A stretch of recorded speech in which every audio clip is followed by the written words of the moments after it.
Hello, sleepyheads. Welcome to Tuesday night. Late, but not quite bedtime, and so, as usual, that makes it story time. And we are returning to Max and Fuzzy, Chapter 11. Where were we at? Let's see. Right, that's right. The kids had decided they were going to try to prove that Barbara had been messing with their test scores. And so to do that, they were going to cheat on a constant upgrade test. And Barbara caught wind of their plan and is intent on catching the cheaters. So this brings us to chapter 11.1. Cafeteria. Meanwhile, lunchtime was almost over. "I'm going to throw this away," said Max, balling up the piece of paper. "Fuzzy, why don't you come with me?" Then she remembered that his hearing was turned off, so she tugged gently on his arm. "Ooh la la," said Christy. "Hot date by the trash cans," said Biggs. "Grr," said Max. On her way out of the cafeteria, she pushed the paper way down into the trash to make sure no one would see it. Once they were in the hall, Fuzzy turned his hearing back on. "Listen, Fuzzy, I have something much more important to talk about." "Oh yes, you mentioned that earlier. Is it safe to talk about it?" I guess. I don't see why Barbara would care. Listen, Fuzzy, I think I've figured out your mission." "My mission is to reprogram myself so that I will be able to perform both physical and mental tasks as well or better than a human." "Do you know what those tasks are going to be?" "No. The goal is for me to be able to analyze and perform any task that I'm assigned." "But they haven't assigned them yet." "No." "Fuzzy, listen, I think I know what your mission is going to be, and I don't like it, and I don't think you're going to like it either." "It's not part of my programming to either like or not like the assigned tasks I must perform." "You're going to Mars." "I was not aware of that. But it does seem like a reasonable assignment considering my programming, training, and..." "Fuzzy, don't you get it?" interrupted Max. "They're sending you to Mars, just like they've sent 100 other rovers and robots. None of them ever come back." "Of course not. The logistics of interplanetary travel make it too difficult to bring back exploration equipment. But you're not just a piece of equipment. You're Fuzzy." 11.2, Hallway B. Fuzzy didn't reply. He just stood there thinking.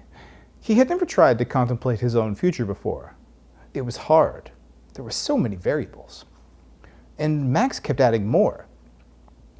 And there's something that might be even worse. This whole RIP thing, which may all be phony, is paid for by the Department of Defense. You may be a military robot. It could be a military mission for Mars. Like, maybe you're supposed to fight or something.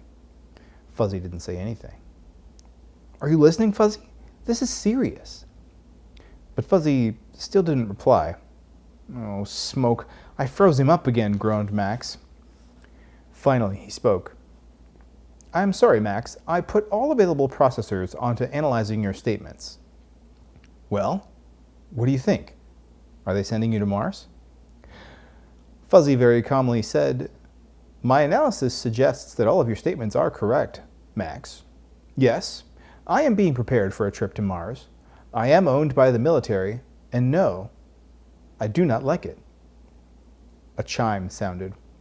"Well, right now we've got to go to PE, so you need to go back to Jones." "Yes," said Fuzzy, "I think I will. We have a lot to talk about." 11.2.5.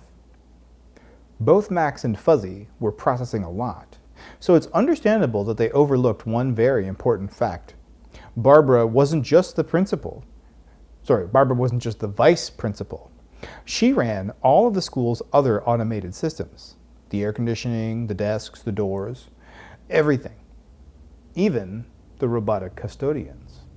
Normally, the cafeteria's trash robot would wait until a trash can sent it a message that it was nearly full before the robot rolled it into the back to be emptied into recycling bins and waste compactors.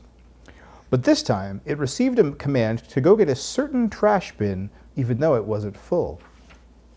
Being a pretty straightforward little service bot, it did exactly what it was told without question. As it sorted through the trash for recyclables, it received another command: do not put paper in the recycling. And then a very strange command indeed, which it again performed without the slightest question or curiosity.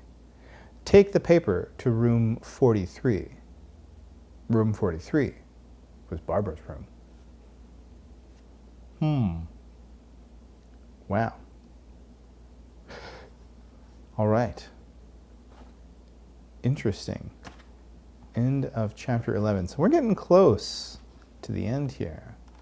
Got 12, 13, maybe a few more weeks left here, 2 or 3 weeks left. We're gonna need a new book. Interesting. Okay, so up to chapter 18, we're in chapter 12.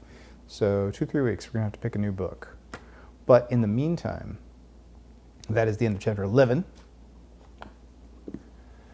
And I am starting to feel fairly tired myself. And so it is time to say goodnight. Bye-bye.